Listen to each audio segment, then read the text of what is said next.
TFW podcast. That's freaking wrestling. I am your host, Matt, joined by two of my peeps, two of my faves, Rhodesia, Eshaun. Should I skip past the how are you doing part? You guys are only going to give me 5 seconds of No. I'm ready to talk wrestling, or do you actually have something for the people that tune in each and every week to listen to us? I want to wish all our listeners who are fathers, somewhat of a father, a male role model, happy early Father's Day. You know what, Matt, as another dad, Yes. I have to work this weekend. Oh, no. I have to work this weekend. And I'm expecting it to be a busy day. Why? We get the short end of the stick on Daddy's Day. Why on these retail stores, like, they're filled to the brim, like, for Mom's Day, lead up to the day, right? And then it's become a ghost town. Everyone's celebrating, they loving Mom, everything's all good. But for Daddy's Day, it's like another day. It's another day in the park. Or even here in the United States, where the men is supposed to be valued on Sweetest Day in October, right? Where the women are valued on Valentine's Day.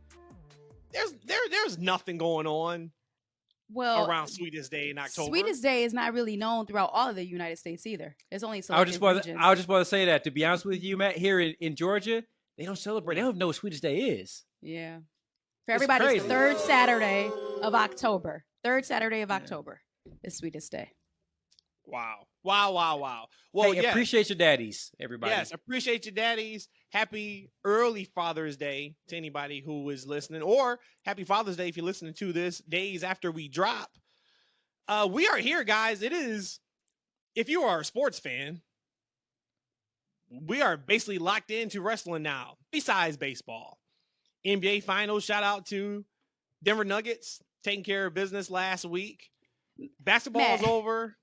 You see how Jokic, how he talked after he won? It sounded like it was just a regular game. He was like, the team worked hard. Da, da, da, da. He lost his MVP trophy. He said he left it in the room and it's not there. I don't know. That's what he said yesterday. Oh my gosh, are you serious?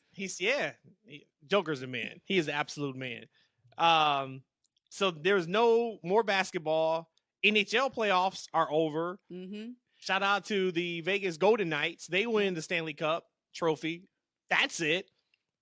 Football, we got another couple months. So unless you are locked in to baseball, wrestling is all we have sports-wise for the next 2 to 3 months. But it is going to be a hot summer. We kind of thought about even starting with AEW, but we will start with AEW. We got a lot going on in AEW.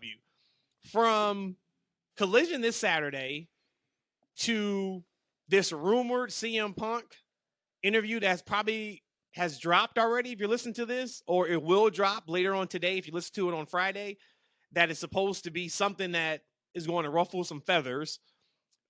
There's a lot. So I guess let's go ahead and get into AEW. Dynamite this week. Let me, I guess I'll go with the air horn. The crowd was in it. Was in it.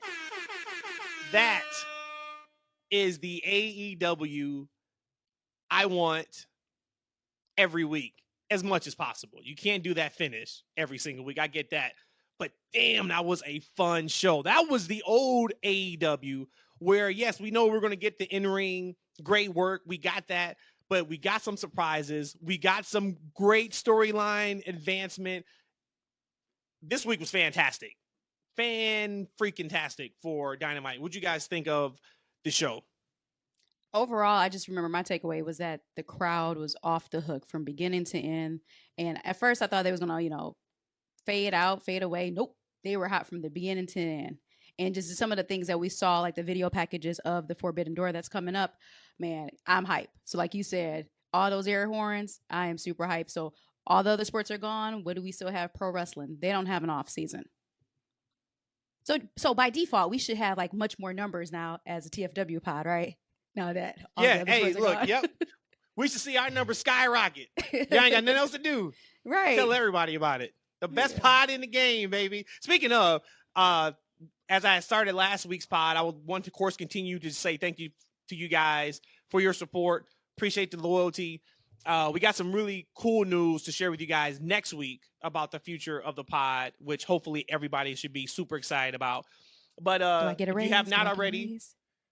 no. But if you Oh, have not shoot. already, follow us on Twitter at That's F&W. Follow us on YouTube at That's Freaking Wrestling. What else? That's it, right? Mhm. Okay, that's it. Eshaun, back to you. Dynamite. What did you think?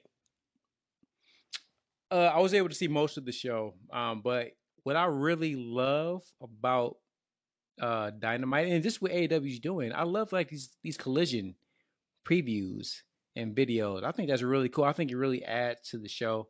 I like what they're doing with their production. I really love that. Mm-hmm. Man, hey, we're gonna talk about the Adam Cole and MJF finish. Get into it. Go ahead. Man, that was a cheap ass finish. No, that was a fantastic finish. I loved that finish. No, that was cheap as hell. It wasn't as Loved cheap the as finish. it wasn't as bad as the Mania, Cody and Roman. Oh my God, but we it was- starting already. It was In the first it was 5 minutes of the show, we start. yeah, it wasn't cheap as that, but I was like, man, because like I'm watching this show, and I was actually working out as I was watching that match. To be honest with you, I got a multitask. I don't have a lot of time. Did I miss the timer? Were they telling us that there was X amount of minutes? So usually anytime at the beginning of the match, they say the time on it. Now, I remember right before it happened, like literally not even 45 seconds beforehand, Matt's like, how long is the time on this match? And I'm like, oh, it's 60 minutes. It's for the title, not thinking that it's the number one contendership or for whatever they call it in AEW. But I'm like, no, it's 60 minutes. And literally not even 30 seconds left. It was that awkward, hold on, what just happened? He went for a 3 count, but it was on the 2 count, the bell goes off. So he literally caught it right down. I don't know if it was gut or his wrestling intuitions, but I don't remember them saying anything. What they in the typically broadcast. do with AEW is they used to have Justin Roberts tell us where we were in the time. Mhm. 10 minutes, 15 minutes, 20 minutes, 25 minutes. He laid out the entire time. And I kept thinking, okay, this is a title eliminator match. It's leading the show. So, like, we got to have some form of a finish. What I mean by that is it can't just be Chris Jericho run in and that's it.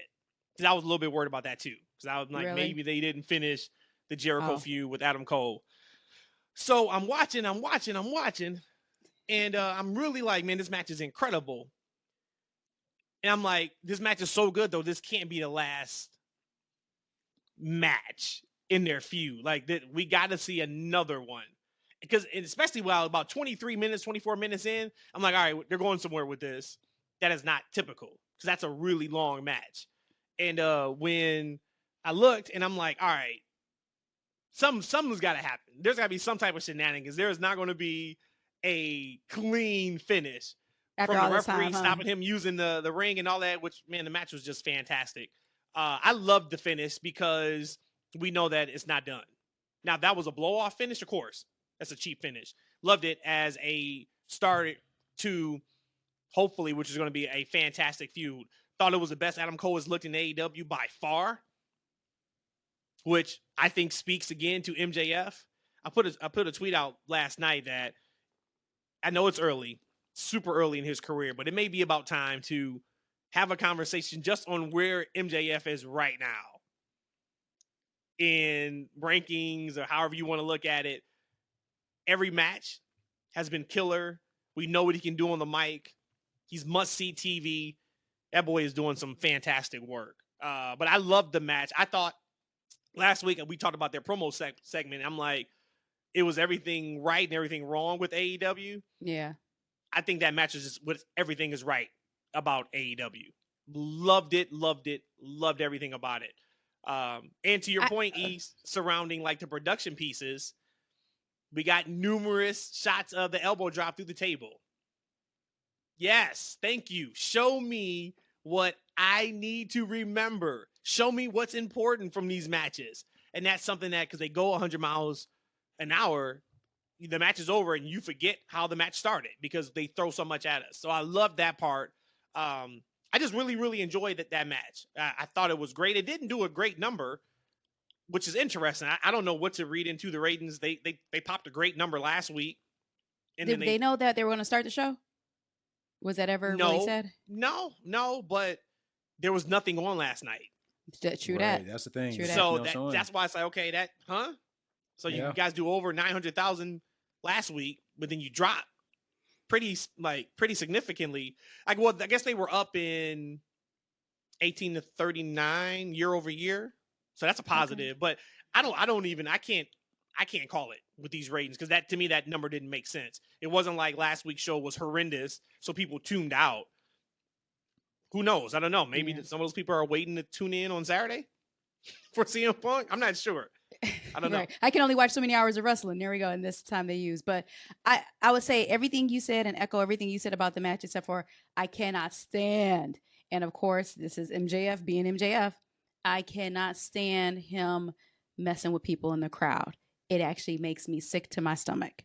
I cannot stand it because he pushes the boundary all the time. And what happens if somebody else reacts in a way that he doesn't like? To me, don't like it at all. Now, again, that could be good. I'm good with him and the fans as long as he leave them kids alone. I don't like him touching anybody because don't touch me or anything on me. I wish that was me. Yep. Y'all would have seen the best sell job in the history of professional wrestling. I would still be laid out in that same seat right now until AEW Tony Khan came and took me to the back. We're going to have some conversations about the future of Matt and AEW. My man, I was like, if he don't flop right now. I got to get a graphic for you. Matt's I would definitely be AEW. all elite. I would definitely be all elite. Hey, he does too much though.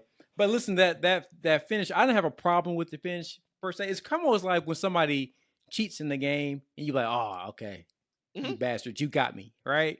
Because all of a sudden it's 1, 2, ding, ding, ding, ding. Yeah. Oh, the time limit, Drew. Like they don't announce it. They don't talk about the time limit at all. It's just something that just happens. And it happened almost out of nowhere. So that was the thing for me. It was just like, okay, I get it. But any other time, we're getting a countdown. There's a clock popping up or anything. This one just kind of ended. But I was, look, it didn't ruin what you said, a really great match. MJF is great in the ring. Adam Cole, that's my guy. I'm looking forward to further continue the feud. So yeah. I do have a question, and I don't care how you look. It's how you work. But man, it was a pretty stark contrast in that ring with MJF's body type and Adam Cole's body type. Oh, I know. I ain't think. Oh, I hope you. Oh. Yeah. Man, it was a stark contrast, which makes me think: can Cole just not put on muscle, or does he feel like he doesn't need to? Does he feel like he doesn't want to? I would really want to know that question. Once again, I'm not a body person like that. Where I feel like everybody has to be muscle bound, but you really see a big difference with him. Now, granted, MJF is jacked right now, but just looking at them two in the ring, I was like, damn, he's making Cole look even worse than he's looked before, just from a physical standpoint. Still can go in the ring, but I was kind of surprised when I saw them. They were standing next to each other. I was like, man, that is pretty. Hey, you know what? Here's the thing, man. Like I love Adam Cole. Man, I gotta be honest with you. I thought the same thing. Yeah. Because I don't think of MJF as being a big guy. But I think it was a point when they were doing like when he kind of, I forget what they call the move, but he had grabbed him from behind, and I was like, man, yeah, like MJF kind of swallowed him up, right? So it is interesting because you would think that, I guess weight is hard for some people to gain, but he doesn't look like a really skinny guy either, right? It looks like it's more of a choice with him, but maybe it's not. Like I said before, maybe he's so injured he can't really work out to gain, muscle, right? He might have some kind of injuries or, something with the shoulders or his chest that he just can't lift. Maybe he can only do cardio. We don't know. But let's be honest, man. If you're an Adam Cole fan and you watch that match, like you had to think to yourself, like, man, he's much smaller than MJF. And MJF isn't really a big guy.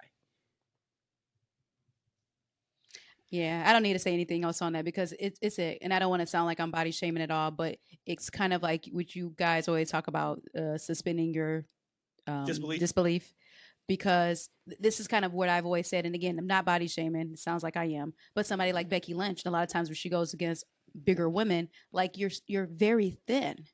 Like in my mind, I don't know how you could beat that person. Again, I'm just looking at just in reality. But again, nothing to take from either one of them. They are fantastic in a ring. That they run circles around people. But I thought the same exact thing. The only time like the really small people irritate me in wrestling is when they talk like they're big and bad. Like you're not a badass. You're like 86 pounds. Like enough. Chill out. Relax. So you said relax. My alter ego, huh? You relax. Well, I'm not little. I'm just short. You can tell me you're a high flyer. Tell me you'll fly better than anybody else. But do not tell me you're going to drag somebody around and beat them up. Is that why you can't get with the big and the daddy? This guy, man. Right? Is that why? Well, I mean, because I guess you're not that big, so maybe so. That could be it. I'll tell you what big is mindset. I'll be honest and say like grand. If you would have said 72 hours ago this is going to happen, I would have shit on it. But as professionals and as icons, it only took 30 seconds, and they got me hook, line, and zinger. Who? Any idea what I'm talking about from Dynamite? Nope. I'm looking at my notes. Nope. Sting and Chris Jericho. Oh. Man, if you'd have told me 72 hours ago, hey, next feud for Chris Jericho's gonna be Sting, I probably been like, man, I don't think I really need to see that. But it was something there when they were in the ring together. And that was actually the first time like ever they've ever like shared a ring together, which is insane when you think about that. Which is insane when you think about that. I'm here for it. I am absolutely here for it. I'm wondering, I know that Sting said he doesn't want any singles matches, and he wants his retirement match to be with Darby Allin, him being involved, not one-on-one against Darby. But, man, how do you not go Sting and Jericho in Wembley in front of 65, 70,000 people, and that's Sting's last match? There is no better way. Yeah. It's not like, he's attached to his hometown and his hometown is going to be on the docket later on this year, or there's an Undertaker that's coming in. Like, is there any better way? He already said he was retiring this year. Is there any other better way for him to go out? Nope. Because I don't know where Sting is from. So I don't, when they introduce people, I don't even know where they say. I forget where they say he's from. He's not from really like the city. I don't think they do anymore, right? Yeah. Is he from Florida? I think he's from California, where he was back in the day when he was a surfer Sting. Rhodesia, this is the perfect time for you to get your Googles. What you think? I scratched my nose. What was I about to go do? I was going to Wikipedia. Share that in your segment later on. What you got? I know he's about to say something. I'm not sure why you thought that a Chris Jericho anything would be on my list of something I'm looking forward to. All due respect. But, when I think of Sting and Jericho facing off, I think of Goldberg and Undertaker facing off. And I just don't want to see. Well, which ones? Are we talking Goldberg and Taker from Saudi? Or are we talking like... Yes, sir. We're not talking about Brian. We're talking about older men sharing the ring together in a wrestling ring. Look, Sting is 60 going on 40, right? Chris Jericho is 50 something. Like, I just, man, really? So you're saying you're not there for that match? No, not at all. Wow, not at all. Okay. See, I feel like, and this is about to be misinterpreted such a bad way, so I probably wouldn't say this after the summertime when our numbers skyrocket. I'm still say it when infancy stage of our show. Oh boy! But Jericho's like a cockroach. He just doesn't go away. But he's like for me, I still respect him. I'm like mad props. Like he doesn't come out when the lights is on. He stays behind, in the crevices at nighttime and dark. Like to me, he feels like he's always there. He's always gonna put himself over, but he's also putting other people over at the same time. But he just won't go away. He's a cockroach, but a cool cockroach. He's not cool at all. What cockroaches that put people over? They put him over by not coming out when the lights are on. so they don't come I out. ain't never seen no cool cockroach. Shout out to the cockroaches though. Yeah. I saw this video. It was from Florida or something. I saw it this week. I meant to send it to you guys. This person, like, I think they walked out of their house or they were trying to get in their house. Mm-hmm. And it had to be hundreds of these bugs. They look like cockroaches, like everywhere. On the house, on the car, on the concrete. I was like, no way. Burn the whole thing down. Burn the whole thing down. What else from Dynamite? I liked I really enjoyed MJF saying like, I'm not showing up to for Forbidden Door. Oh, you yes. can have that. Yep. And I liked it because I hope that keeps going. I hope we don't know if he shows up until Forbidden Door. I like that. I really enjoyed He's that. like, say what now? He said, say what now? Oh, I ain't doing typically that. doesn't happen. Like you find out you're in a match and the heel just storms off upset. He's like, yeah, I don't think that's going to happen. No thanks. No, thank you. Forbidden Door, the matches they announced, man, Forbidden Door looks fantastic. That show looks ridiculous. One thing I'll mention from Dynamite that I didn't know until the commentator said something that the BCC hadn't lost in over a year. I'm like, whoa. Yeah, they say any match with Moxley involved. Wow. Yep. That's impressive. So the way E brings up the Cody and Roman thing every week, I got to go with my stick of wins and losses matter. You're right. Because who's on the top right now? Who's dominating? BCC. I don't know anybody who dislikes BCC. Yep. They're hot. Which is a problem because they're supposed to be heels. Yeah. Like, I've always wished they would have changed Moxley's Wild Thing music. That's face music. Right? Like, even when he got in the ring last night, they're starting and he gives the crowd the middle finger. And it's just like, man, nobody's like, I get it. Nobody's booing you, though. Moxley, everybody loves you. Right. Like, everybody loves you. Oh, what else? What else you guys want to talk about from Dynamite? I mean, there was a lot, so I don't want to just. We could spend this entire show probably talking about how great, so then we'll like, talk all the about segments were. Oh, the Billy Goat. Got to see him last night on Dynamite. That for the finish. ladies, wait, and for the ladies, he had on sweatpants. Yep. Go ahead, you make it tell me. Is that how you feel? That's how I feel. Do you even know what happened when he came in the ring, or you? No, just I was like, no, I'm joking. No. You probably were. No, I'm joking. You probably were. That's why you got so excited when he came out. I ain't put two and two together. That's my fault. That's my bad. Yeah. You're right, because if Bianca would have came out on Monday, she was looking pretty incredible on SmackDown. But I get it. I get that for you. We talked about the last 5 minutes of Dynamite. You can't do it every week. You cannot. But I knew we were in for something. I didn't know what when the match ended at the 55 mark or 8:55. Yep. And I was like, damn, okay. Typically, they go up to the second till the match is over. And I was like, man, this is going to be interesting. And they threw it all at us. And I think it all worked. I think every single thing they gave us in those 3 or 4 minutes worked, from Takeshita and Omega to Ospreay. I mean, it's good. That's the stuff we want from AEW. Is that stuff that you don't see coming, that's leading to something, though. It wasn't like those were just random people that just came out. No, those are all stories. Those are all matches we're going to be seeing in the future. Especially with Takeshita. You put him in there. This that story that they're telling between Takeshita and Don Callis. But hold on, we still got to sell Forbidden Door. So I love that. That was perfect. To me, just how intense Takeshita was. I was happy, too, at that moment. And then, of course, when Will Ospreay came out, that was a different story. But overall, really, really, really great pay-per-view. Really great Dynamite. And like I said, the crowd was in it from beginning to end. They were.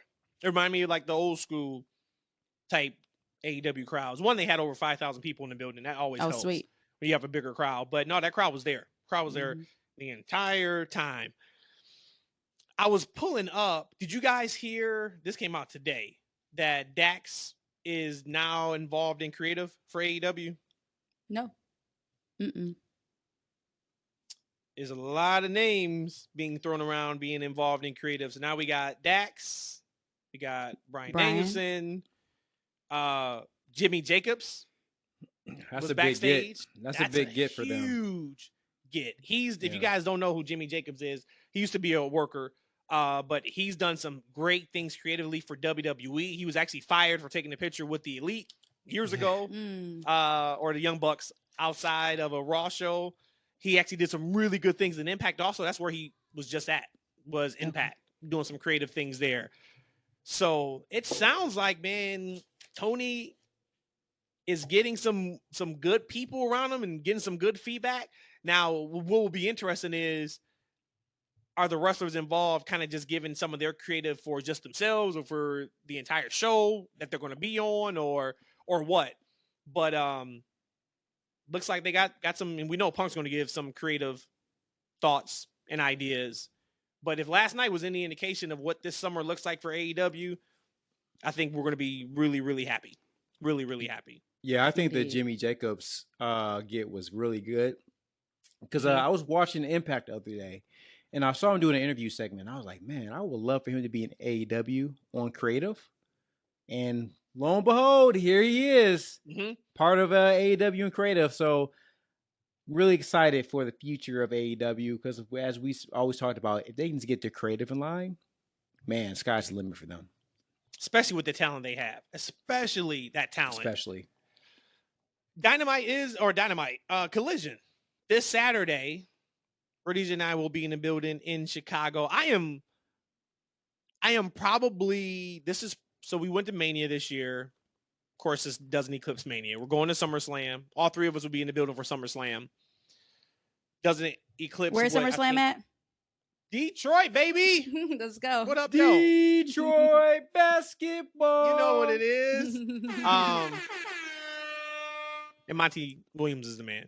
Yeah, he is. But this is probably the most excited I've been to go to an AEW show in over a year. And it's probably the most excited I've been to go to a wrestling show outside of WWE Premium Live event. Nice. You said in the last year? Yeah. Well, yeah. Well, farther than that. I just hope it is as big as it needs to be. This show needs to be huge. I'll ask you guys in a second on what's your thoughts on the card that they announced. But I put a poll up on Twitter, I think on Monday. I just said big week for AEW with CM Punk returning and Collision starting on Saturday. When do you plan on watching Collision? 72% said live, 16% said on DVR, 12% said I'm not watching. So you're talking 88% of people are watching, which is a really good number for AEW. Tony Khan came out this week and said that there is not an OT going to be a hard split. This is a soft split, brand split. So he doesn't want to box himself in a corner where he says somebody's only on Dynamite and he wants them for Collision or vice versa. So he says that, yes, there's going to be talent that is focused on one show or the other, but he wants to leave wiggle room. So if he wants to move somebody over so they can be on both shows, if it's a storyline or program, they can do that. I like that. That's probably the best way to start it. Because what you don't want to do is, like I've been bitching about for WWE, is you say it's a draft brand split and then 2 weeks later somebody shows up. So I'm okay with that. What I am worried about though is we want this new show to highlight everybody we haven't seen. Right? The Keith Lees of the world, the Andrades who's coming back, the Miros, the Nyla Roses, hell, a lot of the women wrestlers. We only get typically like one women's match a week on Dynamite. That's who I want to see. So what I don't want to run into is now we get Young Bucks Wednesday and Saturday, get Punk Wednesday and Saturday. Don't think Orange Cassidy Wednesday and Saturday. You never know. Punk did say he got some things to get off his chest. It's gonna be them hugging, doing a bro hug. Things to address, he said. So for you guys, so what's your thoughts about the brand split? Do you wish that it would be a hard split, or are you okay with the soft split? Initially, I want the hard split. I want to be able to know on Saturdays if I'm making my way out of my life to watch a wrestling show live. I will want to know that, hey, I'm going to see these people tonight that I didn't just see a few days ago. But just hearing his explanation of that he doesn't want to be pigeonholed to just that split, I'm okay with it. It's in its infancy stages. Let's see how it plays out. But ideally, before I heard that, I would have wanted a brand split, a hard brand split. No, I'm good with the soft split, to be honest with you. It's hard creatively to put yourself in a box like that. Right. And because, there's injuries, there's a lot of things that could happen. I thought the idea would be that you would see certain superstars on certain brands, right? Like, the Elite on Dynamite, CM Punk and a few other guys, on Collision. And you got to kind of have that, right? You got to kind of give someone a reason to want to see this Saturday show because it's on a tough day. And this kind of gives them that opportunity to see certain stars, but they're not locking themselves into only seeing them on that show, right? Missing out. But I think it's great for the talent that kind of have some flexibility because, look, we want to see the people we want more often, right? But we don't want to see House of Black on Saturday and Wednesday all the time. Maybe I do because I love House of Black. But I do really love these, like the promotions they've been doing. I've loved seeing Miro in these commercials, on the show, on the internet. I love what we saw from CM Punk. So it was a very exciting time. I'm really looking forward to the show. I just don't think I'm going to be watching it live every Saturday. I think it's going to be a Sunday afternoon, morning watch for me. That Saturday night is just going to be too tough for me to kind of get into every week. Will it matter what the card is, or will you already know kind of going into that week, like no matter what, I'm gonna just have to tape it, DVR it, and watch it on Sunday? Here's the tough spot, and I'm sure there's other people that are into this, right? We have big wrestling shows almost every single day of the week. Like, right? Sometimes I need a break to do something other than wrestling. So on a Saturday night, how's that Ring of Honor? How's that Ring of Honor going? That's gone. Yeah, it's gone. Canceled. I ain't thought about Ring of Honor since 2 weeks ago. But look, that's date night with the wife, right? Maybe it's movie night with the kids, right? I need a day to where I can do something besides wrestling. And I'm sure there has to be other people like that, right? Because it's Friday night, we got SmackDown. Saturday night, you got a Collision, right? Like, what other time do you have to do something besides watch wrestling? I know we all love it, but dang, we got to have a break. Like, our life just can't be consumed by one thing. And unfortunately, I have a wife that's not into wrestling, unless it's Roman Reigns in the bloodline. So it's going to be a tough night for a lot of people, but I want to make it work. I want to see what they got. Rhodesia, what are you feeling like this is appointment viewing for you? We haven't even seen a show yet. I was going to say, I don't know until I see a show or two. Maybe not even the first show. I'll probably have to see about 2 shows. They got to put a couple shows together for me. So the card we got this week, they announced yesterday via CM Punk under the bridge in Chicago, saying he got some things to get off his chest or things to address. So that tells us we're going to get a Punk promo, which is awesome. He's also in the main event, him and FTR versus Samoa Joe and Bullet Club Gold. They announced this week it's also Warlow versus Luchasaurus, Miro versus TBA, Buddy Matthews versus Andrade El Idolo, which I think is hilarious. But I can't wait to see that one. I can't wait to see it. But why you say it's hilarious? It is absolutely a choice that it is Buddy versus Andrade, seeing that who their significant others are. Okay, got it. Rhea and Charlotte. We just saw that at WrestleMania. Love it. I think it's fantastic. And then we got Sky Blue and Willow versus Tony Storm and Ruby Soho. So I think it's a really good card. Once again, we're going, so I'm super excited. If I was watching it on TV, I would be really, really excited for Punk. I'll be excited to see Andrade back and see Miro back. But this feels like to me,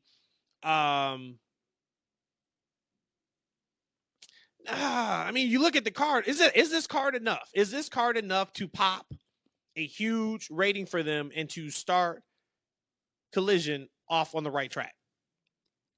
Looking at these posters kind of side by side, yeah, I'll say yeah, because first off, you still got CM Punk, and again, I told you I'm not gonna believe until I actually see him in the flesh on Saturday. But these people here, I'm looking at them. These should be the future stars of your company. So absolutely, they have what I'm seeing here for the matches. This is talent should be able to run your show. So don't get it twisted. I think this Collision show is huge, and I would honestly rather watch. If I had to pick and make a choice, I would rather watch Collision than watch Dynamite, especially with the soft brand, the talent they have on this show. CM Punk, come on, like that has to be a big event. We get to see Miro back. We get to see Andrade back in the match. We have so many returning stars on that show, right? With star power. It's a huge night for wrestling. It's just in a bad time slot. I mean, Saturday night is just a rough time period, but that's a great card, I think. Now, I hope that it does really, really well. I got a question. I'm about to jump ships just really quick. Like a UFC, I'm correct. They probably have like a show every week, every Saturday. Damn near. Yep. I wonder how those numbers do. And like, that's are why people watching it? I think this thing is overblown when it comes to. There's a lot of Saturday conversation night. on, hey, this show is going on Saturday night. It fails. People are all out. There is a boxing match on almost every week, Saturday. Of course, not a huge one. It happens maybe once a month or so. UFC is running fight nights all the time on Saturdays, and they get the pay-per-views once a month. We get WWE's PLEs once a month on Saturdays. I don't think that's a thing. Once again, it's be the content, man. If the content is worth it, people are going to watch it. Even if you don't watch it live, watch it on your DVR. It's all good. The thing that's different, though, especially with those live events, is that it's live, right? And you can go to a bar, you can go to a club, you can go to a gathering. They have these things on. That's a totally different feel. And with the PLEs, it's a special event, right? It's almost like an attraction. Collision is a episodic television show that's running every single week with no off season, right? It's almost kind of like, when you watch like up the playoffs, like every game means something, right? Because somebody's going to go home at the end, and then it's going to be over. So you kind of want to watch it, similar to like a live event, right? There's matches or things that are at stake that mean something.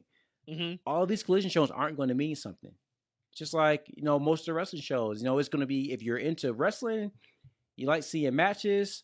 Maybe there's some good storylines, but I don't think they can produce a show week in and week out that's going to be must-see gathering type television. Maybe I'm wrong. I hope I am. It's going to be tough. So speaking of like how you just mentioned, like people being in the bars watching those other live events, I wonder behind that TNT power, if without any other sports going on right now besides baseball, could that be something that you're in a bar and that's on the TV screen and that you can follow along? Like when you said Collision's a lot like Nitro. I never watched Nitro. What was that feel of Nitro? Was it something you could just be at a bar watching without audio and just, oh, that's crazy. Yeah, like a normal sporting event? Yeah, I mean, that's a good question. You remember, Matt, I'm not sure, because Rhodesia was probably like 12 years old back then. But the good thing about Nitro, they used to have those Nitro parties. Remember that? Yeah. Like in WCW, Eric Bischoff used to tout them. So that was like a thing every Monday with these Nitro parties. However, wrestling isn't in that same space as that was. It wasn't water cooler conversation like it was back in the late 90s. Well, it needs to be Saturday with CM Punk coming back. Everybody need to be talking about this. So I'm going to ask you guys one last thing on Collision, and we can move on. We actually got a really fun Forbidden Door topic we're going to do. I don't know if you guys had anything else besides that for AEW. So we're fast forwarding a year. It is now June 15th, 2024. And I'm getting paid to do TFW. Yep. There you go. There we go. Okay. Is Collision, you can't pick in between. It's got to be one or the other. Is Collision the best thing that happened to AEW? Or is Collision the worst thing that happened to AEW? God, dog. So the person who's leading Collision, that should be the real question for me. Is CM Punk coming back again going to be a good thing for AEW, or is it going to be a bad thing? You know, I'm hype going to the show. I'm getting goosebumps thinking about the show. I'm going to say it's going to be the best thing that happened to AEW. You know, gosh, guys, I'm kind of concerned because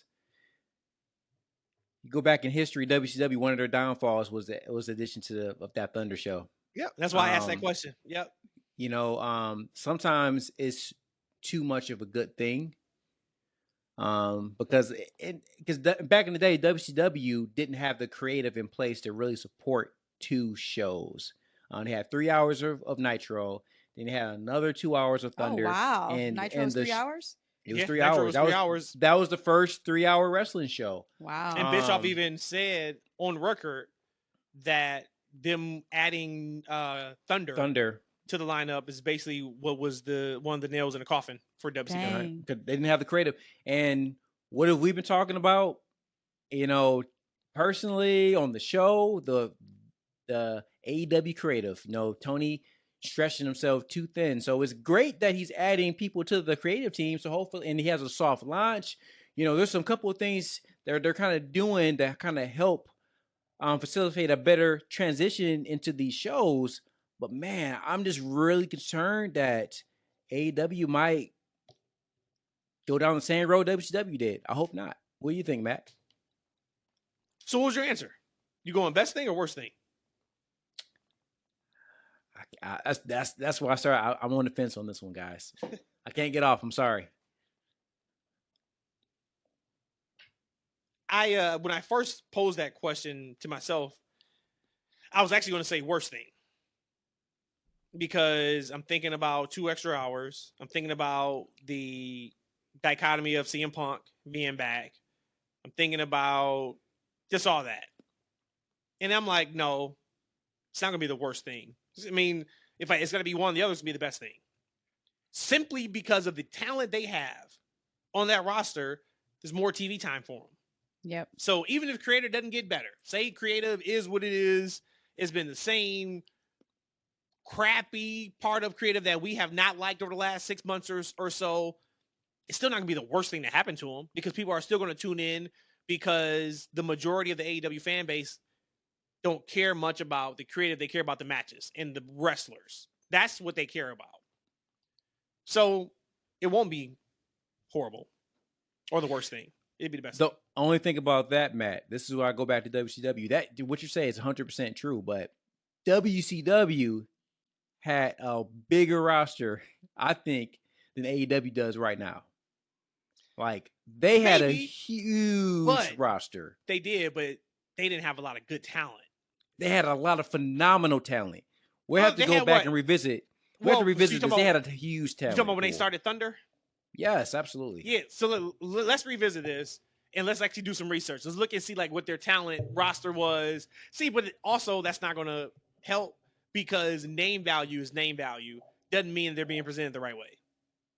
Right? Like, it goes back to, it was the creative. You know, you said that the fans don't care about the creative, but it really drives the show because we're talking about a Saturday night episodic television show, right? And they're up against the time slot. They're up against, because like I don't know how many. Look, if you look at their fan base, I don't know if fickle's the word, right? But he had I don't want to say it's a go home show, right before a Collision, but they had a phenomenal show, and it did 71,000. I'm thinking about money. I need the 71,000. 71,000 viewers less than the week before, right? With no competition. Like, their audience, if there's something going on that's big in the world, they're going to check out that. They're going to look at the playoffs. They're going to look at other things and come back to AEW at some point. So they have a fan base that's there for the product, but they also pick and choose when they're going to watch, right? Mm-hmm. So look at what they did with Rampage. Rampage, started out with nice, ratings, but eventually it settled in 300,000 or whatever it is they're doing today. Could that possibly happen to Collision? Hopefully not, but it's a lot of things up in the air. I think it's absolutely possible. I'm hoping it doesn't. I think it's absolutely possible. Yeah. Yep, I do. You guys got anything else for AEW before we go to the fantasy draft? Allegedly, Wikipedia says that the Stinger. Jeez. We can roll fantasy draft too, but the Stinger is born in Omaha, Nebraska. That's what the Wikipedia says. You know, I think I heard that before. Okay, but where were they billing him from? Don't know. I think it was Florida. I'm talking about WCW. Okay. Got it. Yeah, because I don't even think they say in AEW. No, they used to say it was some weird place, like from some weird place. He was like he's parts unknown. He's like a parts unknown person. He's like a parts unknown with all his snow and stuff. Yeah. I said draft, not a draft. We decided to do the first annual TFW Forbidden Door fantasy card. We all did 6 matches, and it's the promotions AEW and WWE, not New Japan and AEW. Okay, so we put together what, in our opinion, is, we haven't talked about it, have no idea what these cards sound like. We'll put it up, the poll up on Twitter, as we usually do, just so you guys know I'm undefeated so far in any type of draft poll. Shout out to my guys over at Gimmick Infringement. We did that back in January, and then of course we did ours a couple months ago. Cleared you guys. This one, I have a feeling, tell them what this was about. For 3, baby. So AEW, WWE, 6 matches. Okay, so we picked 6 matches, and everything was, there was nobody off the table. Of course, if they have to be working now for them to be acceptable to the match card. So this is Forbidden Door, WWE versus AEW fantasy card. Who would like to go first? Well, see, what I did, I understood the assignment. I got my 6 matches here, and I even have the booking, the creative about it, and what the matches are for. So I can go last since I added that extra layer. Yeah, because we don't want the show to be 5 hours, so we didn't do that. We're just doing. I just did the card. Well, because we know how you get. You get, I'll say this person, and you just look at me with crickets. I'm not saying anything. So, I'm laying out. I'm muting up. So, let's start with you. Seeing that you had the worst draft according to the Twitter poll, we'll start with you this time. I'm muting up. Just give us your 6, brother. However you want to do it. That's a travesty. Hey, I'll be honest with you. Which part? Everything you just said, it's a travesty. I actually had a little bit of difficulty with this one. If I had more time, I didn't originally understand the conversation. No, not because you. because I was reading it when I was driving. You know, I can only do so much on auto drive, so I missed out towards the end. So, match number 1, I'm going for a workhorse match. Okay. So I have to see who is the best worker in the world: Kenny Omega versus Seth freaking Rollins. Who's the greatest wrestler in the world? That match would decide that. That's your opener? That's my opener. Okay. That's my opener. Next, I got the battle of the Super Kick Party. Usos versus the Young Bucks. And of course, the Usos will slaughter the Bucks. It's just going to happen. All right. Next, Eric Bischoff, who stole my name. Eazy-E, who also stole the original Eazy-E for NWA's name. Controversy equals cash. What 2 men are more confidential? I'm losing the word. Oh my God. Controversial. Than CM Punk. Controversial. Oh my God. Controversial. Who's more controversial than CM Punk versus the American Nightmare, Cody Rhodes? Oh wait, I'm sorry, you confused me with Eric Bischoff. So time out. Wait, is this a triple threat? He says controversy. Oh my God. This is one. Wait, I'm confused here. I'm writing them down. I said Eric Bischoff said controversy equals cash, and who's more controversial? I'll be CM Punk versus Cody Rhodes. Bischoff can't stand AEW. Hey, that's good booking though by E. E is like, man, we know Bischoff can't stand AEW. He's running in on my show. Hey, maybe he should. He should be special guest referee. Book that. All right, then man. I got to represent for my ladies.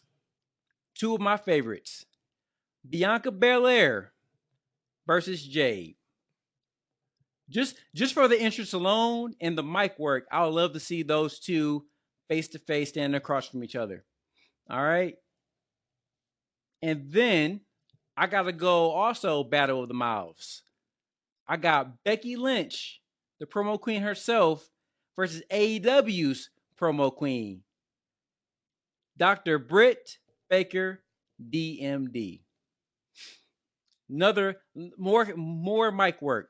And because I got to be difficult, I got a seventh match, y'all. I got a lucky 7. Oh, shoot, I missed one because I put it out of order. My main event is champion versus champion. Roman Reigns versus MJF with a full hour before the match just so they can talk junk to each other back and forth. Oh, I thought you were about to say wrestle because I was say they ain't wrestling an hour. They're just gonna talk back and forth. And so because I gotta be difficult, I got my I got a what do they call it? A buy-in match. The buy-in. It's the House of Black versus the Judgment Day. Nice. That's it. It's a good card. It's a really good card.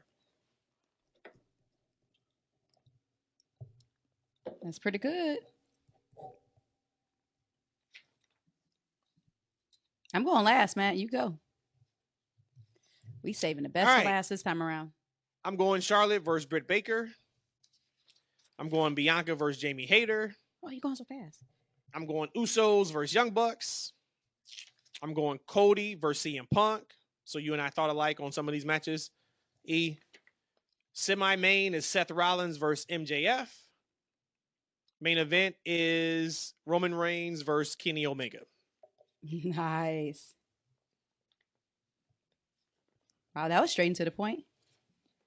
All right, so my opener, I didn't get a buy-in because this is just straight fire. So we don't even need a buy-in. People are already going to just buy it because it's the Forbidden Door, the TFW annual Forbidden Door fantasy, whatever you just called him at. So start us off. Io Sky versus Toni Storm. We got Rhea Ripley versus Jamie Hayter.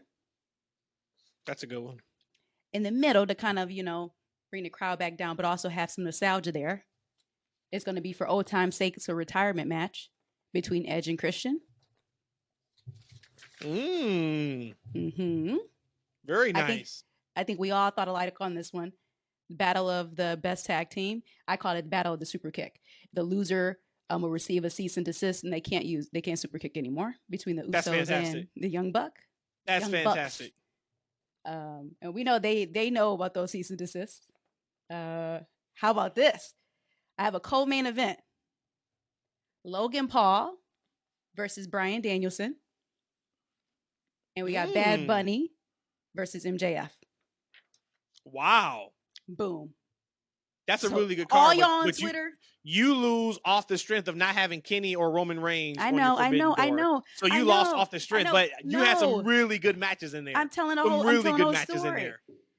I wanted to have 2 women's matches. That was important to me because it would have been. I did too. Yeah, I had 2 women's matches, but I also did neglect to put Kenny or Roman. But I had to have the retirement match. This is the retirement. Oh, and I forgot. So the retirement match. So the story built on that one is for old time's sake. Christian was trying to tell the story that he's better than Edge since they broke up. I don't care about none of that story. I do have a question. So you didn't put Cody Rhodes. I did not. Who has been in both shows. Nope. Both promotions. Nope. You did not put him. Nope. So you didn't put Cody Rhodes, CM Punk, Roman Reigns, Kenny Omega. Nope. Did you put Seth Rollins on the show? Nope. Yeah, that card is trash. No, it's not. Hey, no offense though. For the woman who actually created this talking conversation, how did you manage to have the worst? Because lineup? I'm looking at it as what I'm booking as dream matches. I'm not necessarily doing just star power. I'm also taking into consideration some of these people chemistry and how they will go in the ring with each other. So that's why I did that. And then you put Bianca Belair on your card? Did not. I didn't want her to go against Jade. I know that match quality wouldn't be that good. I know it would look good, but it won't be. T-S-H. See, this is what I'm talking. This is what It's a I'm great talking car. about. Hey, I would buy it. I would go. There's no way in hell that car is competing with Mines or E's. I can tell you that off top. Because I'm thinking You completely started out of the strong. box. I'm you thinking started strong, completely then out you of the did, box. and you went retirement because Yeah. look, I was gonna try to cheat and try to figure out some way to do Sting and Taker on my card. And I was like, nah. Like, But Taker's not gone. Taker's. Yeah, he's gone. Right. You can't do that. But E typically don't listen, so I'm like, I can scoot it past him. He won't pay attention. Rhodesia probably catch it. That was fun. Good stuff. Yeah, all right. so cool. We'll put the poll up on Twitter, and you guys can vote, or you can just leave us a message and let us know who you think won. Anything else for AEW before we transition over to WWE? Nope. Nope, not Ready for for me. Collision. Just excited for Collision. See how this plays out.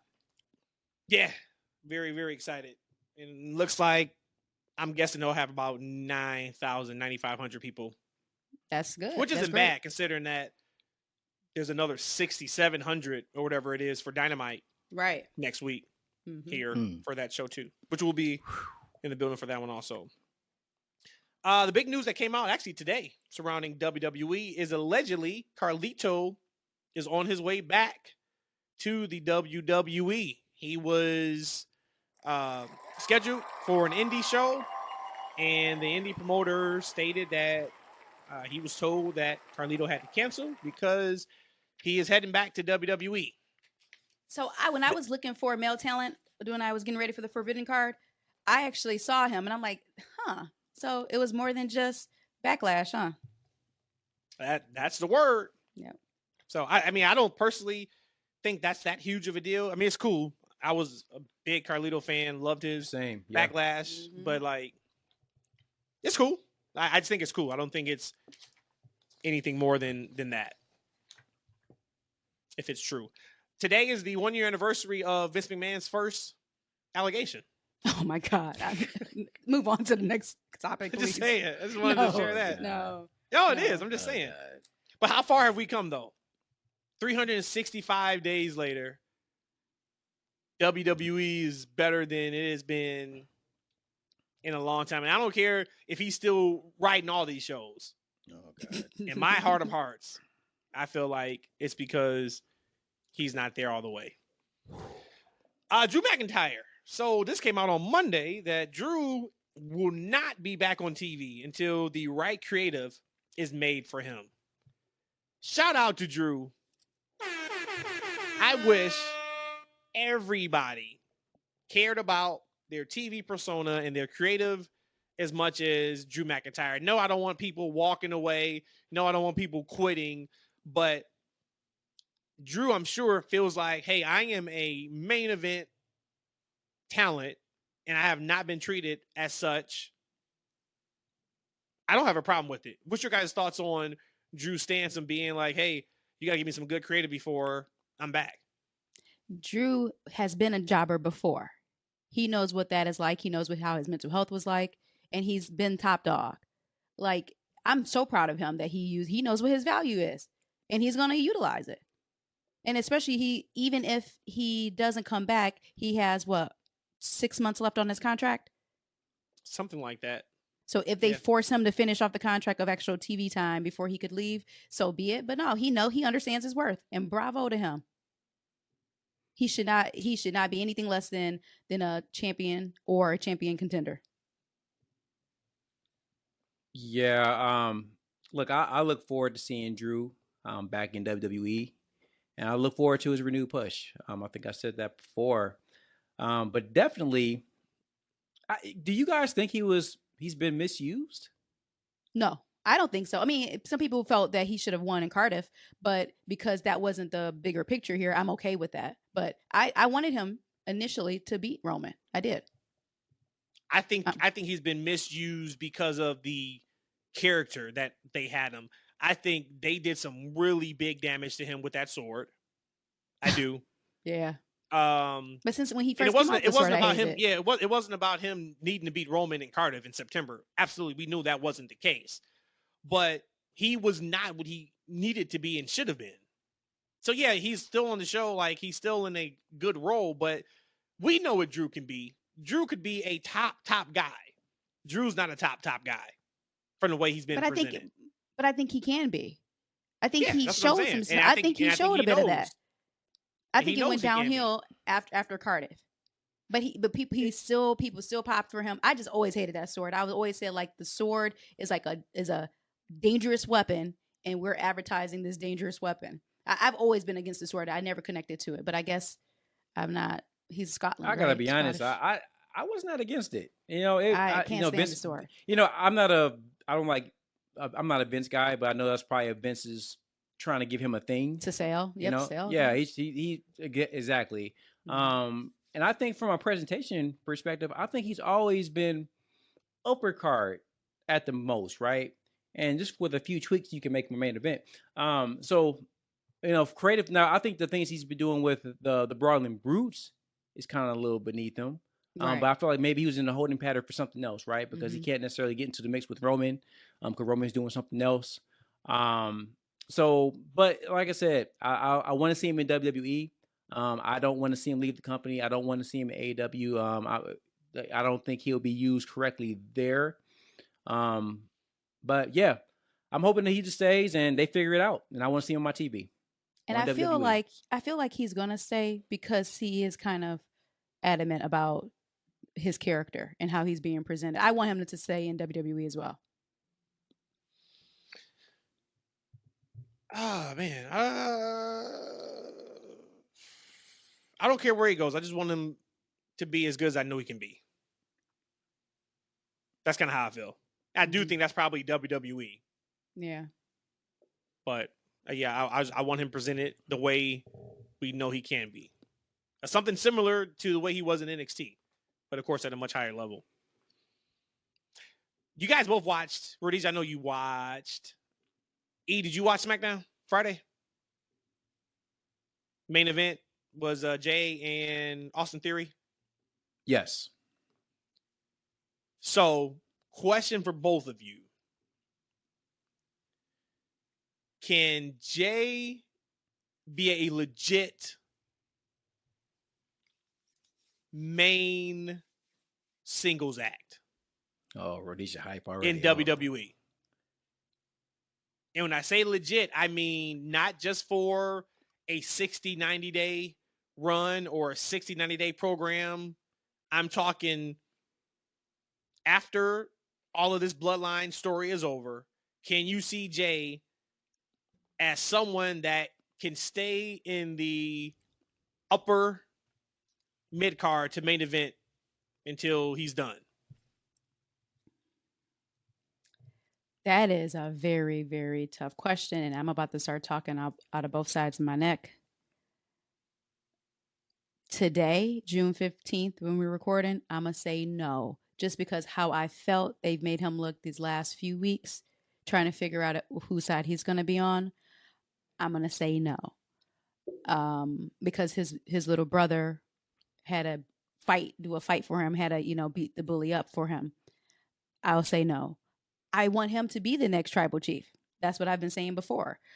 So how can that happen and he can't be the number one guy, like you said, after 60 or 90 days? I don't know how that's possible. But so right now, to answer your question, I don't see it this very moment.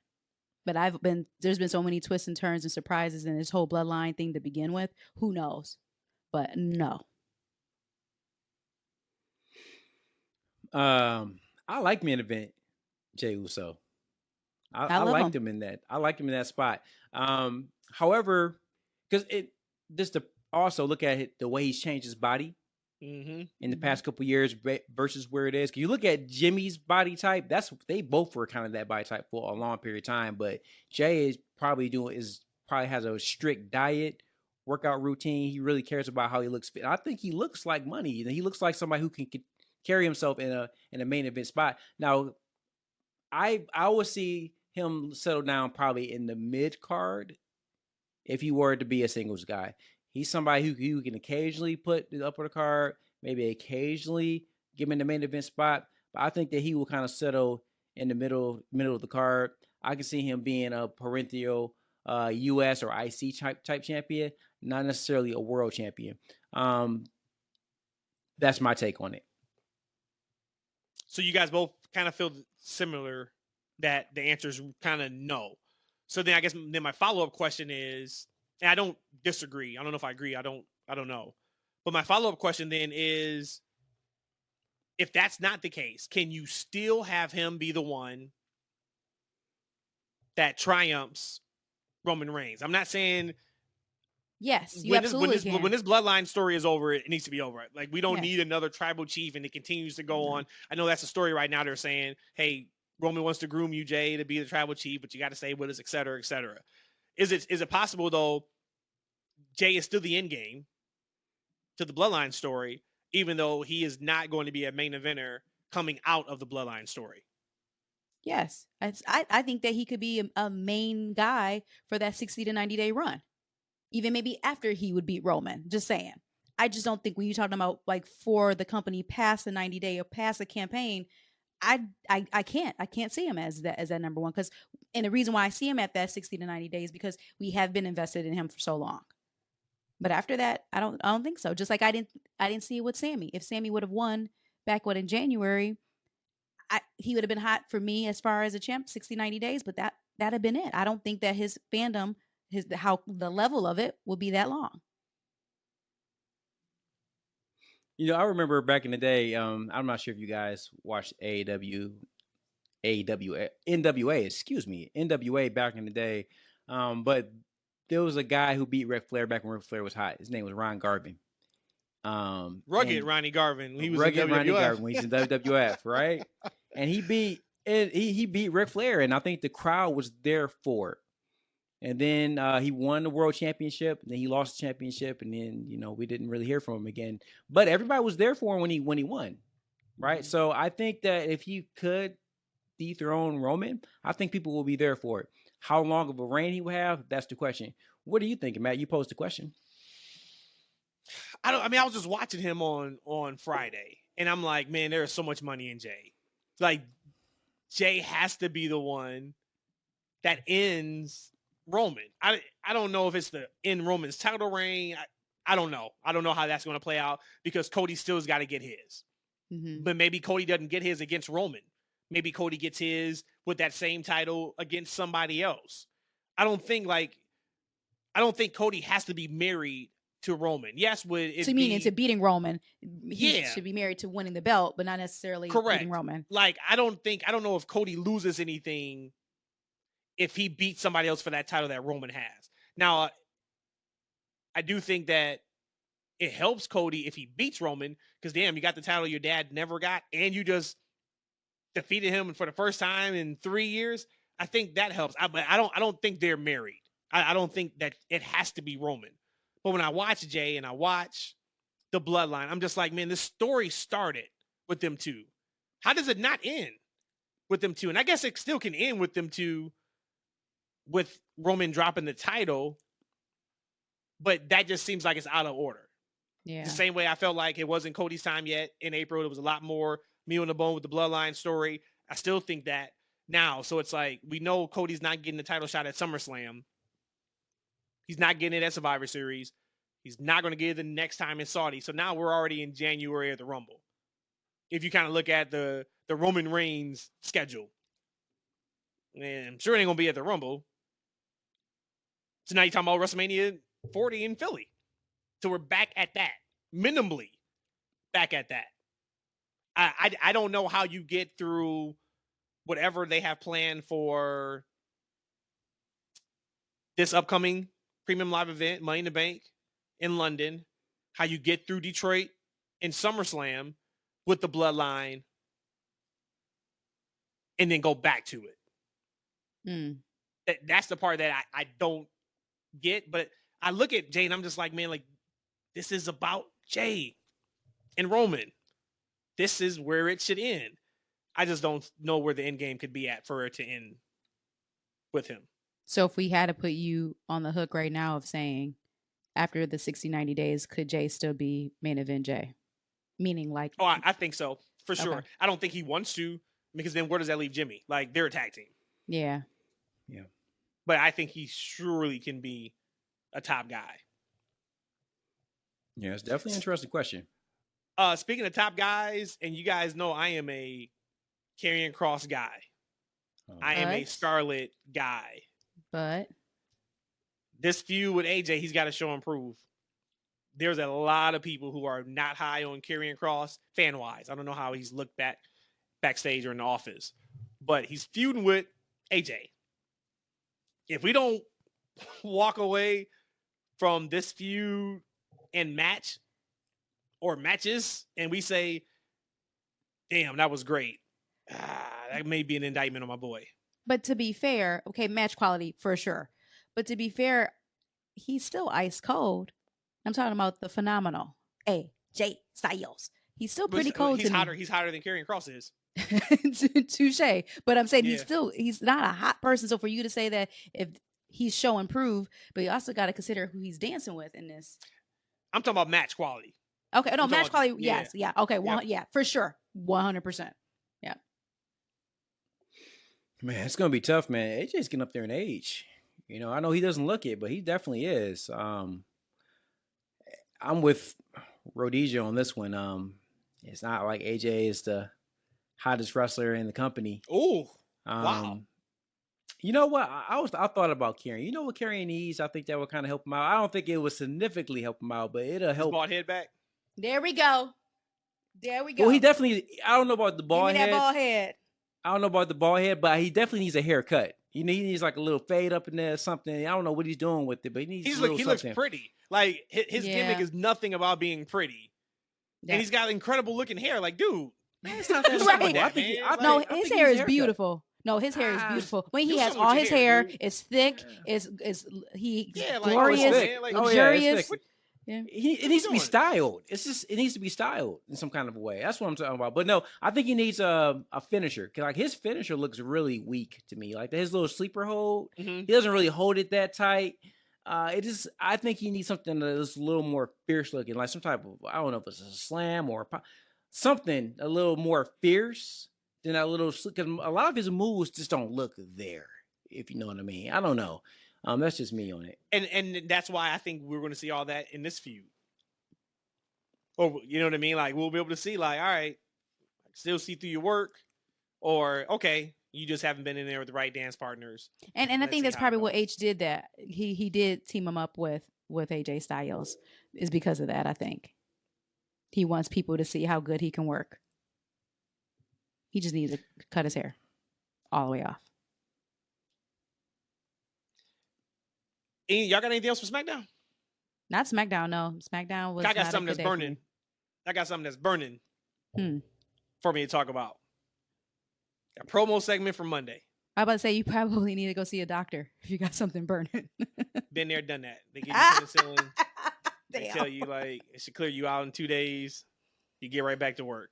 The crowd hijacked Finn's promo, and that boy was begging for mercy on Monday.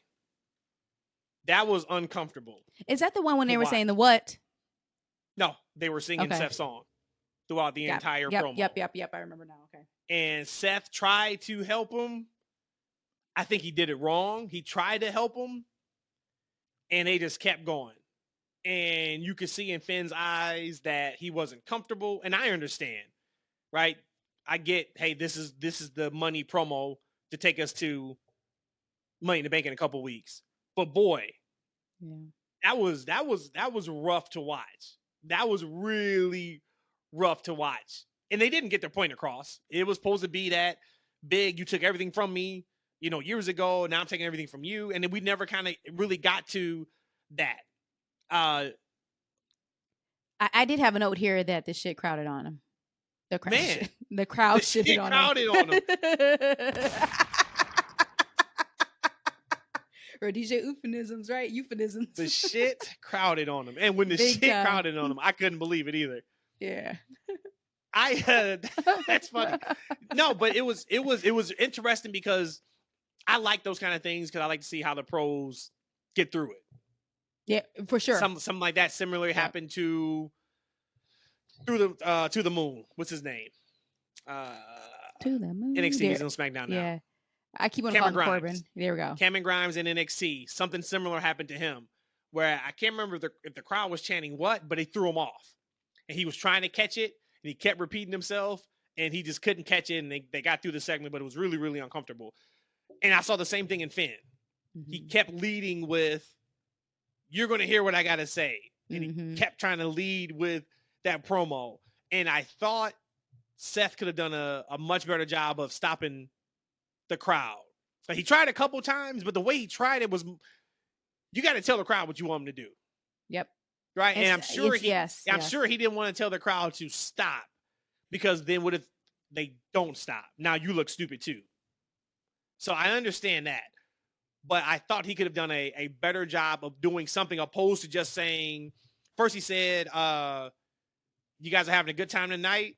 And then he went with he held the mic out to them when they were singing. And then he went to Finn, and he's just like, "If you got something to say, just say it." That was his perfect opportunity to include the crowd into that statement. Yeah.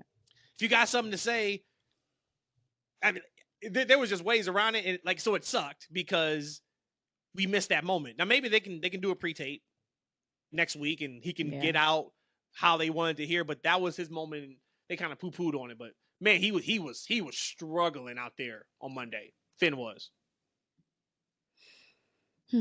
Well, nothing else to say on that on my part, but just KO is doing it on purpose. He listened to the TFW pod last week, and he is doing this crybaby hyper tantrums on purpose. You saw it on Raw. He did it again. I enjoy it. I think it's fun. Hey, it's a little get on my nerves a little bit. Hey, you know what though, Rhodesia? Yo. I think it's working, especially for maybe younger kids, because my oldest son, Ethan, 9 years old, he saw Kevin Owens. He listened to Kevin Owens. He actually enjoyed it. He's like, "Oh, that guy, KO, he's really excited right now. Yeah. Wow, he's mad, right?" Like it caught his attention because he was doing something else at the time. And when KO started going crazy, it caught his attention. He's like, "Oh," he started listening to him. So I mean, it's working. You know, it's catching somebody.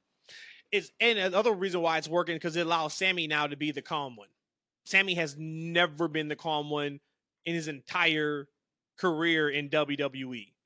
He's always been the conspiracy theorist or the really hyper one. Like, now he's able to be in that position where I'm calming KO down. Like, dude, relax, man. Hey, we got this. Chill out. And that's something we haven't seen either. So it adds to their synergy and dichotomy. I do wonder, like, what's next for them though. They need like an actual feud, and they don't have one. Like Imperium, they've been going back and forth with. Match was great on Monday, but I need something, like something they can sink their teeth into. What other hot team besides the Usos would you have them face? Pretty Deli. I said hot. I love Pretty Deli. I love Pretty. That doesn't matter. When did that matter? True that. It is a soft split. Seriously. But hey, guys, like, what other tag teams do they have? They got a lot of tag teams, but the key word was hot. But true male tag teams. Let me think about it. Well, Street Profits. Street Profits. You got I'm looking at all of them. Oh, but they're War tag Raiders, champs, right? So they can go either way. They can go anywhere. Oh yeah. Mm-hmm. They can go anywhere. The War Raiders, yep. Which I love the War Raiders. I know y'all don't like them, but I love them. Alpha Academy. Alpha Academy. You love the who? Who do you love, Rhodesia? War Raiders. Is that their name? Oh, Viking Raiders. My bad. Viking Raiders. The Viking War Raiders. It's hard to love them. You don't know their the name. Viking Experience. The Viking Experience. Oh, the That's Experience. Actually, they're the Viking Experience. That's who they are. Man, when that shit crowd, man, that was crazy. Yeah, but they crowded so bad on that. They need to face another hot team. But guys, speaking of hot, I got a hot run in real quick. Uh-oh. It's time for Easy's extraordinary random topic that's never existed because it's random. I got a fan question. Okay. John Cena and Roman Reigns have arguably been the hottest wrestlers WWE has produced in probably 15 years, right? Okay. Who's had the better run? Would you take John Cena's run or would you take Roman Reigns' run? I don't want to be accused of recency bias, so I'm going to go with John Cena. John Cena is the absolute man. When you said take the run, who am I? Am I Vince McMahon? Am I just a fan watching at home? Like, who am I? Getting both sides. What you think? Take it how you want it. From a business perspective, it would still have to be Cena because the amount of time he was on top. If you look at the numbers from as a company, right? Roman's the top guy because they're putting up $billions of revenue each year that Roman's been champ. But if we just look at t-shirt merch sales, all that, it's still Cena. If we're talking about entertainment, it is by far Roman Reigns. And I don't think anybody can dispute it. Even the biggest John Cena fan can say that Cena doesn't have a storyline that touches the bloodline. Not the in stuff the he did with stuff he did with Punk. Incredible.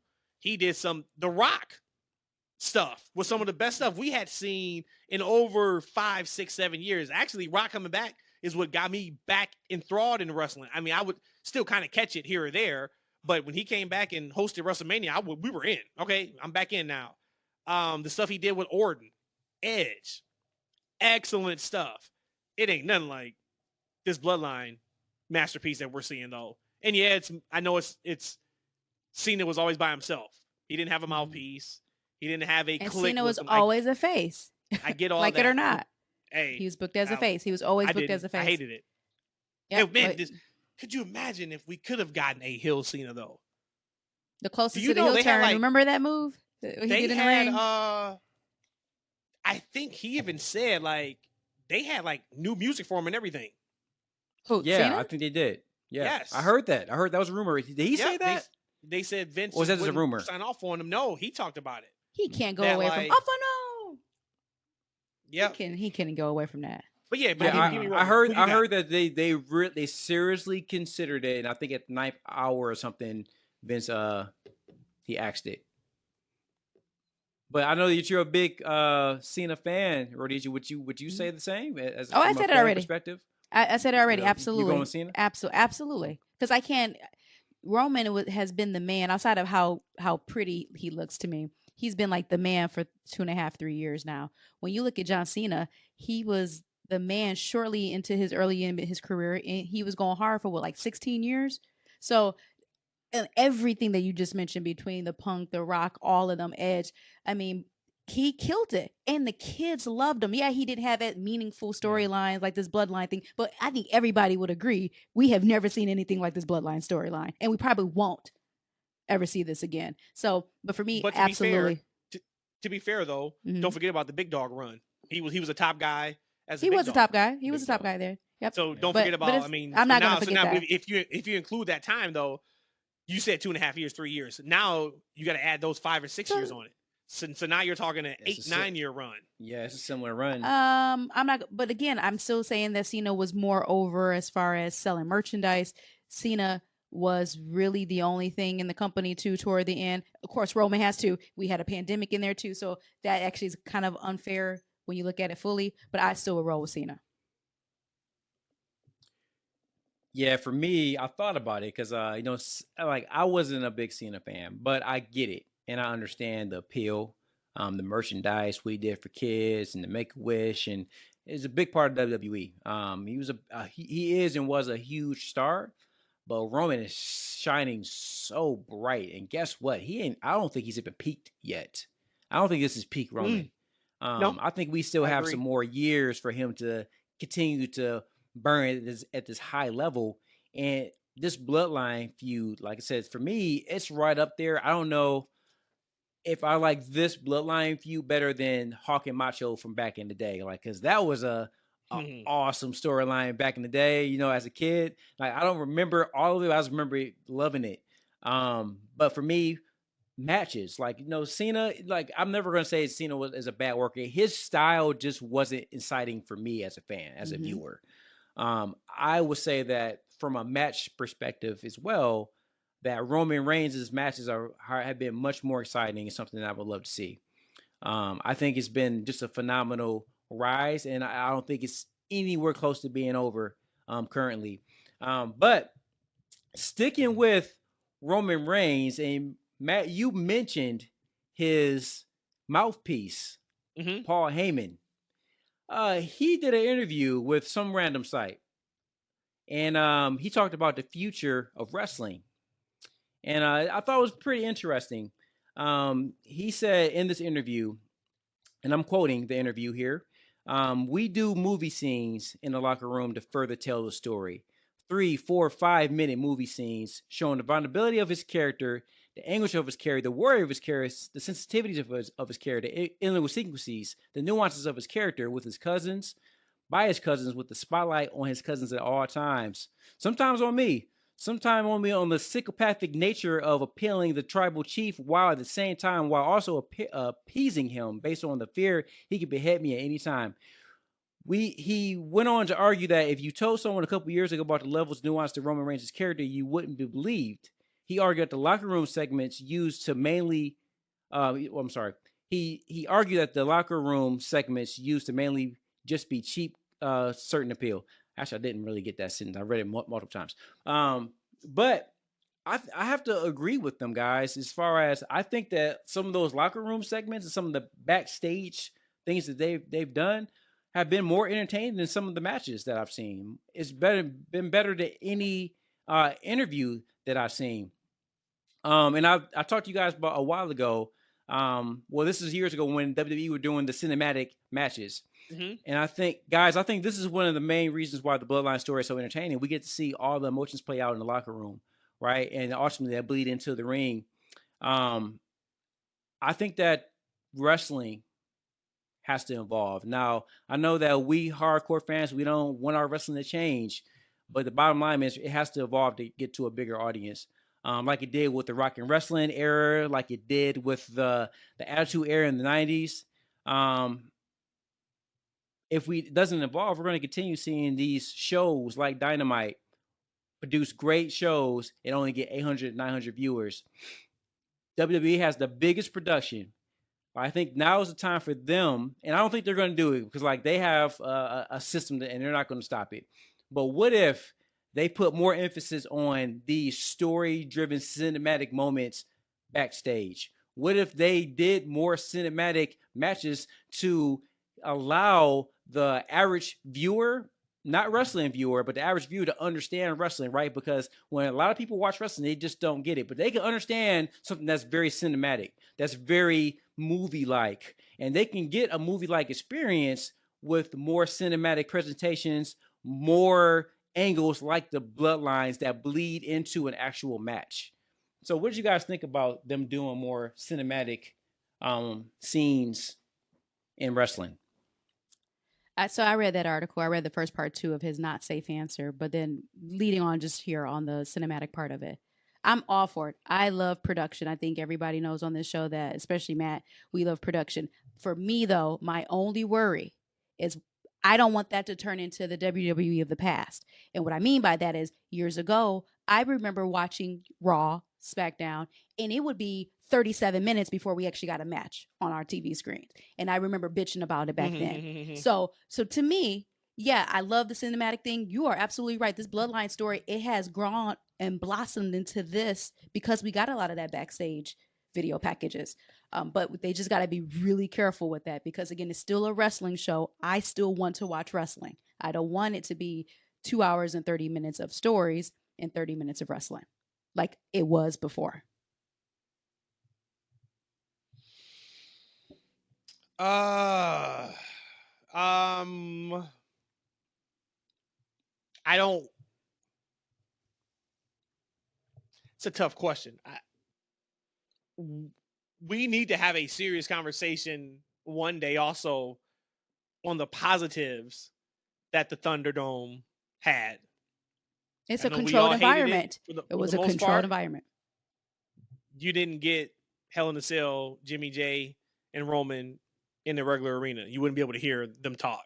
This Roman character spurred from him talking during the matches. And you really could hear it during the pandemic era.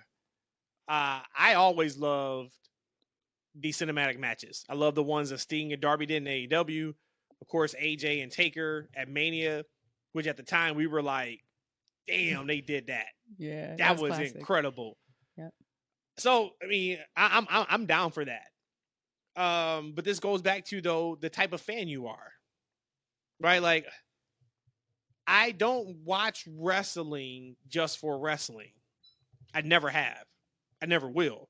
If that was the case, then I would watch 7 days a week. Wrestling's on, I'm gonna watch it. I got to be involved somehow. I got to be in mostly invested in the character or in the story that's being told. However we get there, I'm down for it. Even Lucha Underground, where it was taped like a TV show. Was it? Or is it? Or Yeah, people was it? died Okay. in Lucha Underground. Like, they got killed. Oh, Like, God. it was a TV So it was show soap opera. with So it was soap wrestling in opera. it. I can understand how people couldn't That's get what it into was. Yeah, that's I exactly loved what it, was. though. I don't think it was Especially enough when you know eyes what on it it. is. I don't think it was enough eyes on it. No, it wasn't. It wasn't at all. But I thoroughly enjoy Lucha Underground. You got to be careful of how you do it, though, because people still pay to see the match in the arena. So that is still, at the end of the day, the focal point is still that ring in the center of that arena, and you got to get us invested into your matches. But no, I'm down for it. I don't know if I would want like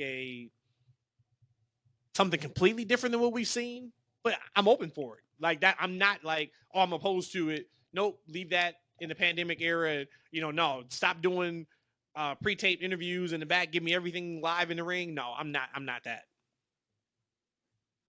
I just think it's just fascinating because I really think that, especially with WWE and their high production, that they can do so much in that type of environment. And I think it would be they can mix it in, right? You get the live experience, but give these shows more of a cinematic appeal to it. Because, if you have a story-driven show, did you guys ever watch Glow on Netflix? The first season.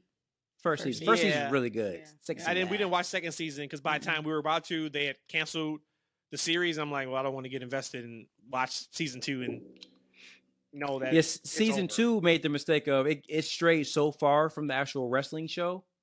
It went to a lot of drama. So, but the original one, it was a lot of wrestling, but it was a lot of story with characters, and WWE can do that in a huge way, and also cinematically. Like, for instance, like it'd be tricky for them to do, like with AEW when they had that what's that match they had? I had a note, but I lost the note. The match where MJF threw Chris Jericho off the cage, and then at the end we see, was that Blood and Guts? Yeah, and then Blood and Guts. We look down and we see Chris Jericho land on pillows, and so he still managed to hurt himself. What if that was in a controlled environment and they could actually put special effects behind that? Right, that moment would have been huge if they could have done that. Well, think about, and they did when we had what was the name of the match on the football field in the Jaguar Stadium? It was on the pay-per-view. Remember, it was the main event. It was another anarchy in the stadium or something. It was Stampede of the stadium or something. Yeah, Stadium Stampede. Yeah. Man, how much fun was that? That was like one of the better matches of the entire year. I remember, was that when my man got locked? Somebody got locked in the cooler. All of it. All of it. It was just so cool. That was such a good one. All of it. Well, the good thing is, The Rock ain't got no job. Bring The Rock back. Boy, the wrestling gods ate his ass up last week. Oh, man. Poor Rock.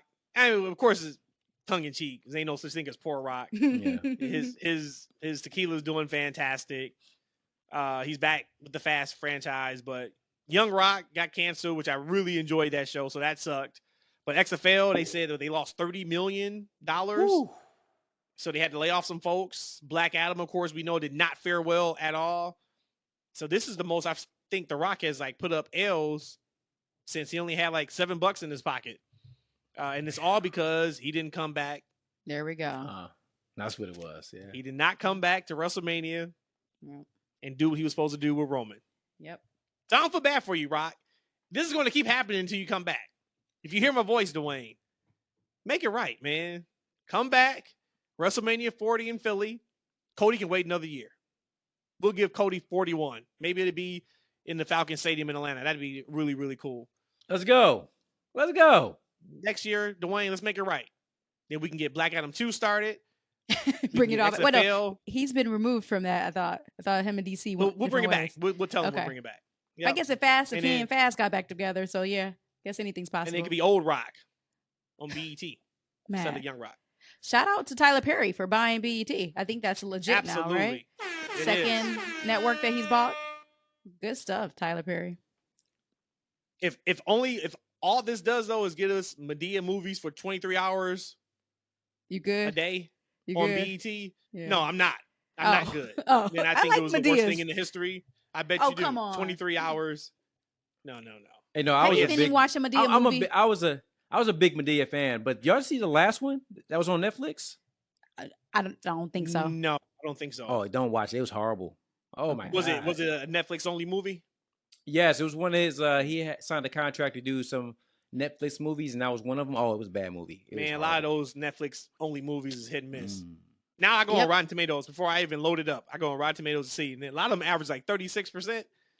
And I'm like, all right, then I'm gonna kind of hold off on that. Speaking of, we just watched Shazam 2.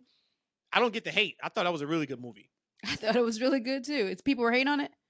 Yep, they kind of dogged it a little bit. Of course, it was no Dang. Spider-Man 2. That movie was beyond incredible. But Yeah, I liked it. I enjoyed it.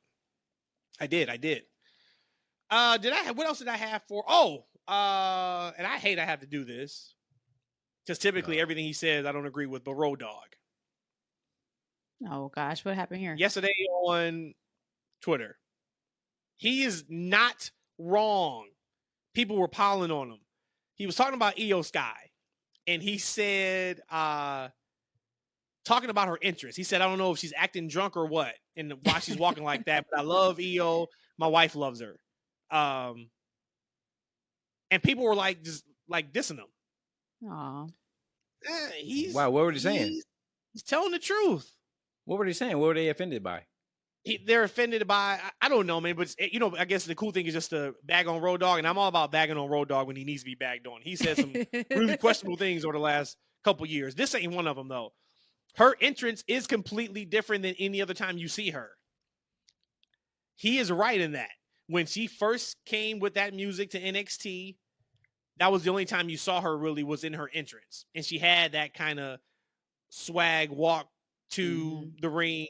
She still does that now, but she never walks like that any other time. She doesn't walk like that when she's with Damage Control. Yeah. She doesn't walk like that in promos backstage. So I understand what he's saying. People just wanted to bag on him. It's like, no. That time I got to give Road Dogg some bail. I never thought I would give Road Dogg bail. Road Dogg's actually right. That's a good point. You're right about. I hadn't thought about that. Yeah, she only does that walk and portrays herself just during that entrance. Yep. But I see, thought I about guess- that. She's kind of straight from that character. Yeah, I thought about that a couple Yeah. months ago, and I was like, when she did it, I was just happy because that's one of my best. Well, yeah, we don't get to entrances see her entrances often. in the yeah. music, so I'm like, I'll Yeah. take it. But when she did, I was kind of like, Wow. I don't get it. Why are you doing that? Still, I loved it, but there you go. What else, guys? Y'all got anything else? It's so little, and it's that's wrong. I just said it's so little. But did y'all see that Natalya said that she's every time she's her whole career she's been the good girl, and it's gotten her nowhere.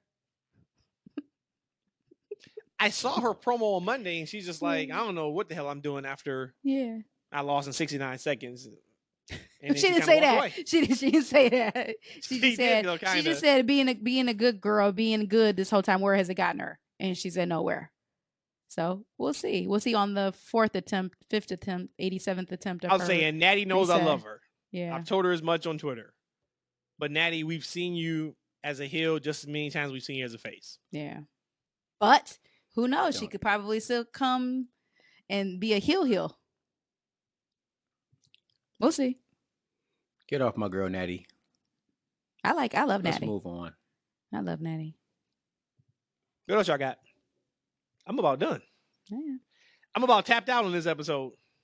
Me too. Tap, tap, tap. All right, then. So let's get to the TFW moment of the week. If you are new to the TFW pod and you don't know what the TFW moment of the week is, it is a moment that we just decided to shout out something that we saw that we really enjoyed over the week. As long as it's wrestling related, it is on the docket to be able to be the TFW moment of the week. My TFW moment of the week honestly was Dynamite from last night. I was trying to figure out one moment. I couldn't. I kind of hit on everything that made it the TFW moment of the week for me, from Sting and Jericho to the fantastic Cole and MJF match to the production additions to Excalibur laying out while the pyro was going at the beginning of the show. I hate when people talk over pyro. Don't step on your own production. To the replays of the elbow drop through the table. I just thought last night was a great showing for AEW. Much needed for everything they have going on over these next few weeks and couple of months. So that was my TFW moment of the week. It was just a fantastic Dynamite show this week. Wonderful. My TFW moment comes from AEW, and it was just in celebration, I guess, of Juneteenth. It was the look that do something from the brother on AEW when MJF was trying to almost attack him. He was trying to punk him. Y'all remember? And the brother was like, all right, do something. Like, I want you to do something. So just the look of do something, that's my TFW moment of the week. Because if you know that do something is, I dare you to touch me. I dare you to touch me. Yeah, he would have got a little something. Take something back from MJF as well. Doesn't matter. I'm gonna go to NXT. I'm not sure if you guys watched the show, but a tag team that I'm very high on, and I wonder what happened to him or why I haven't seen them, was Angel and Humberto. They are back on my TV on NXT, and I love it. I have no idea why these guys weren't getting work, but now they're back. They're on NXT. Let's go, guys. I want to see more. They are doing some really, the people who they're deciding to take down the NXT for these few weeks runs are the right people. And we get Braun versus Seth next week. Yeah. That is going to be appointment viewing watching for me. Why? Because there's no more basketball. And football doesn't start for another couple months. And I don't watch baseball like that. Okay, so real quick. So what if Braun, like, doesn't step up to the plate against Seth? Like, do we just give him a one-off and then I literally think, and we know, hey, Omos, we ain't seen him since. If he can make Omos have a good match, he damn sure can get a good match out of Seth. I mean, out of Braun. That's real talk. That's real talk. Yeah. So there you go. All right, guys, that is it for another successful episode of the TFW podcast. I'm potted out. I ain't got nothing else. Rhodesia, take us home. Happy Father's Day to all you awesome men out there. There are some people who take care of y'all and really, really respect y'all, even though the stores don't have as many greeting cards like they do for Mother's Day. I give y'all that. I would give you that. But in my household, Matt, you are an incredible father. I see it firsthand every single day. I'm not gonna get emotional on the show, but thank you so much for everything that you do for our child. Oh no, if I knew we were doing this, we should have led with this. This could have been an hour and 46 minutes to put me over. Damn it, don't worry. You know what? I appreciate those words. Love you. Love everybody. I'm gonna make sure next week we need like this part 2 of this, and we'll just lead with it. Put Matt over. That should be a segment. We got E's random segment. We got you looking up Googles. Somebody's got to put me over. I like put Matt over. Eshaun, happy Father's Day to you. Hopefully they treat you like a king. I'm not gonna call you that BD word ever, but hopefully they treat you like a king that you are. And happy Juneteenth, everyone. Thanks you for listening. All right, y'all. Peace. Talk to you next week.